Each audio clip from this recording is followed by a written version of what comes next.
ಓಂ ಕ್ಲೀಂ ಕೃಷ್ಣ ಎನ್ನುವ ಏಳನೇ ಮನೆ ಜಾತಕದಲ್ಲಿ ಏಳನೇ ಮನೆಯಿಂದ ಗಂಡ ಹೆಂಡತಿ ಗುಣ ಅಥವಾ ಕೆಲಸ ಅದೃಷ್ಟದ ವಿವರ ತಿಳಿಯಬಹುದು. ಲಗ್ನದಿಂದ ಅಥವಾ ಚಂದ್ರನಿಂದ ಏಳನೇ ಮನೆಯಲ್ಲಿ ಯಾವ ಗ್ರಹ ಇರುತ್ತದೋ ಆ ಪ್ರಕಾರ ನಿಮ್ಮ ಗಂಡ ಅಥವಾ ಹೆಂಡತಿ ಸಿಗುತ್ತಾರೆ. ಈ ಜಾತಕದ ಪ್ರಕಾರ ಲಗ್ನದಲ್ಲಿ ಏಳನೇ ಮನೆಯಲ್ಲಿ ಕುಜ ಮಂಗಳ ಇದ್ದಾನೆ. ಸೊ ನಿಮ್ಮ ಗಂಡ ಅಥವಾ ಹೆಂಡತಿ ಮಂಗಳನ ಗುಣ ಹೊಂದಿರುತ್ತಾರೆ. ಸ್ವಲ್ಪ ಶಾಂತಿ ಮಾಡಬೇಕಾಗುತ್ತದೆ. ಮಂಗಳನ ಸುಬ್ರಹ್ಮಣ್ಯನ ಪೂಜೆ ಜಪ ಮಾಡಿಕೊಳ್ಳಿ. ಕುಕ್ಕೆ ಸುಬ್ರಹ್ಮಣ್ಯದಲ್ಲಿ ಪೂಜೆ ಮಾಡಿಸಿದರೆ ಒಳ್ಳೆಯದು. ಮಂಗಳ ಅಂದರೆ ಸಿಟ್ಟು, ಕೋಪ, ಹಠ, ಬಲಶಾಲಿಯಾಗಿರ್ತಾರೆ. ಇವರಿಗೆ ಹೋರಾಟದ ಗುಣ. 27 ವರ್ಷಕ್ಕೆ ಮದುವೆ ಆಗಬಹುದು. ವೈದ್ಯಕೀಯ, ಮಿಲಿಟರಿ, ಪೊಲೀಸ್ ಅಥವಾ ಕೃಷಿ ಸಂಬಂಧ ಕೆಲಸದವರು ಇರುತ್ತಾರೆ. ಚಂದ್ರನಿಂದ 7ನೇ ಮನೆಯಲ್ಲಿ ರವಿ ಇದೆ. ಹಾಗಾಗಿ ಗೌರ್ಮೆಂಟ್ ಜಾಬು ಇರಬಹುದು. ಶುಕ್ರ ಕಾಂಬಿನೇಷನ್ ಇರೋದ್ರಿಂದ ರಸಿಕರು ಆಗಿರ್ತಾರೆ. ಬುಧ ಬುದ್ಧಿವಂತಿಕೆ ಕೊಡ್ತಾನೆ. ಬ್ಯಾಂಕಿಂಗ್, ಫೈನಾನ್ಸು, ಬಡ್ಡಿ ವ್ಯವಹಾರ. ಶುಕ್ರ ಬಟ್ಟೆ ವ್ಯಾಪಾರ ಅಥವಾ ಅಲಂಕಾರಿಕ ವಸ್ತು ವ್ಯಾಪಾರ ಕೊಡಬಹುದು.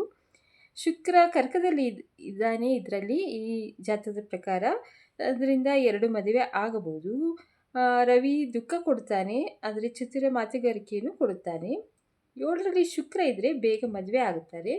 ಮದುವೆ ನಿಧಾನ ಆಗುತ್ತಿದ್ದರೆ ಗಣಪತಿ ಜಪ ಮಾಡಿ ಪೂಜೆ ಮಾಡಿ. ಗಣಪತಿಗೆ 21 ಅರಿಶಿನ ಕೊಂಬು ಹಾರ ಮಾಡಿ ಹಾಕಿ, ಕೆಂಪು ಬಟ್ಟೆ, ಕೆಂಪು ಹೂವು, ಲಾಡು ನೈವೇದ್ಯ ಅರ್ಪಿಸಿ, ಬಿಳಿ ಎಕ್ಕದ ಗಿಡ ಪೂಜೆ ಮಾಡಿ ಅಥವಾ ನೀರು ಹಾಕಿ. ಬಿಳಿ ಎಕ್ಕದ ಹೂವನ್ನು ನಿಮ್ಮ ಹತ್ತಿರ ಇಟ್ಟುಕೊಳ್ಳಿ. ಚಂದ್ರನಿಂದ 7ನೇ ಮನೆ, ರವಿ ಇದ್ದರೆ ದುಃಖ. ಹಾಗಾಗಿ ಸ್ವಲ್ಪ ಜಪ ಪೂಜೆಗಳನ್ನು ಮಾಡಿಕೊಂಡರೆ ಒಳ್ಳೆಯದು.